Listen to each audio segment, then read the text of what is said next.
Әрбір бастаманың өз биігі болады. Ал менің қазіргі үлкен арманым 1000 оқырманға жетіп, сіздермен үлкен отбасы болу. Бұл тек сан емес. Бұл менің еңбегімнің бағаланғаны және сіздердің маған деген сенімдеріңіз. Өмір бізді кейбір сәттерге ешқашан дайындамайды екен. Бұл рас. Өйткені жасында, тәжірибеңде, тіпті көрген махаббатың да сені сол бір сәтке дайындай алмайды. Бәрі үнсіз, ескертусіз өзгеріп кететін сол бір сәт. Менің әлі есімде. Оның даусы жұмсақ, сенімсіз, сыбырлап қана шықты. Ол маған менмендікпен емес, жан дүниесінің әлсіздігімен, қорғансыздығымен қарап тұрды. Сосын ол ешбір ана, ешбір әйел естимін деп күтпеген сөзді айтты. Маған алғашқы қадамымда көмектесе аласыз ба? Алғашында құлағыма сенбедім, бірақ содан кейін орнаған тыныштық бәрін түсіндірді. Сол секундта ішімде бір нәрсе қақ айырылғандай болды. Мен оны итеріп тастадым, күлімсіреп құшақтадым, немесе басқа біреумен сөйлестедім деп айтқымақ келеді. Бірақ мен қатып қалдым. Өйткені жан дүниемнің бір түкпірінде оны естідім, оны түсіндім. Міне, осы нәрсе мені бәрінен де қатты қорқытырды. Бұл мен мақтанатын сәт емес. Бұл мен айтамын деп ойламаған хикая. Бірақ бұл болған жайт. Сол сәтте өзім туралы, ақ пен қара туралы білемін дегеннің бәрі бұлдырап кетті.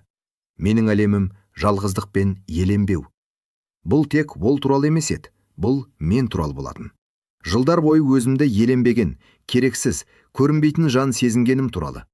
Сүйегіңе сіңіп кететін сұрқай жалғыздық туралы. Ол жай ғана көмек сұраған жоқ. Ол маған жылдар бойы сезінбеген байланысты ұсынды. Сондықтан да бұл хикаяны айту өте қиын. Өйткені шындық ешқашан тек ақ немесе қара болмайды. Егер сіз де өз өміріңізде адасқандай сезінсеңіз, біреудің сізді шынымен байқағанын, тірі екеніңізді сезіндіргенін қаласаңыз, онда менің неге сол сәтте бұрылып кетпегенімді түсінетін шығарсыз. Біздің отбасы. Дәурен мен Жасұлан. Мен 38-демін, тұрмыстамын. Қағаз жүзінде бәрі тамаша. Жақсы үй, 2 көлік, тыныш аула. Бірақ нағыз өмір қағазда емес қой. Күйеуім Дәурен жаман адам емес. Жұмыс істейді, ақша табады, шүмек бұзылса жөндеп береді. Бірақ уақыт өте келе, ол мені байқауды қойды. Менің кешкі асқа шашымды қалай сәндегенімді, иіссу сеуіп жатқанымды көрмейтін болды. Соңғы кездері біз бір үйде тұратын көршілер сияқтымыз.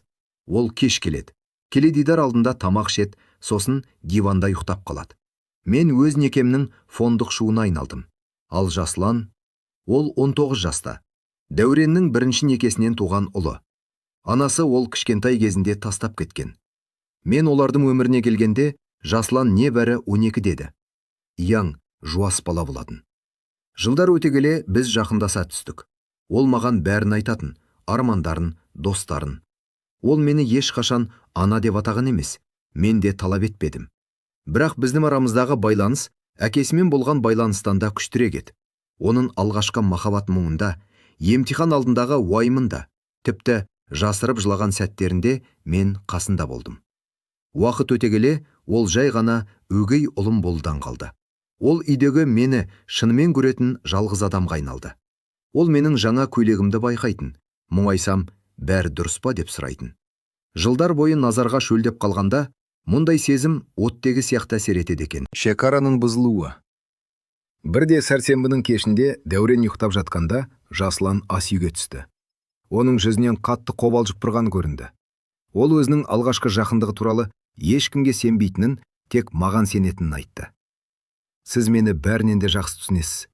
Менің қасымда болып, өзімді қауіпсіз сезіндірдіңіз, деді ол. Сол сәтте мен оның иығына қолымды қойдым. Әдеттегідей емес, зағырақ. Оның терісі жылы еді. Біздің арамызда ешкім шақырмаған, бірақ ешкім жоққа шығара алмайтын бір ұшқын пайда болды.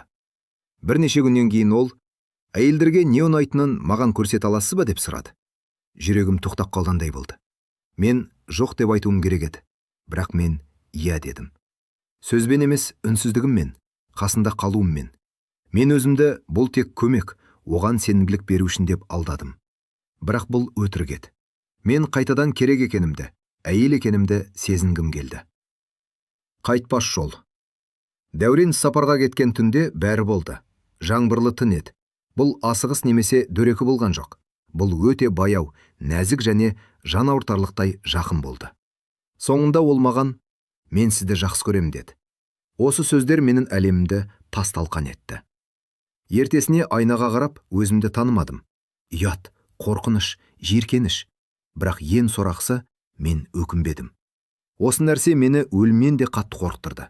Өйткені бір рет шекарадан өткен соң, бұрынғы қалпыңа келу мүмкін емес.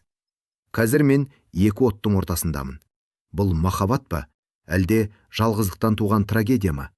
Мен өзімді жоғалттым. Егер сізде өміріңізде еленбей, іштей бос қалды, біреу сізге нұр сыйлағанда қателік жасасаңыз, мені түсінетін шығарсыз. Бұл хикаяның соңы немен аяқталарын білмеймін. Менің орнында болсаңыз, не істер едіңіз? Пікірлеріңізбен бөлісіңіздер.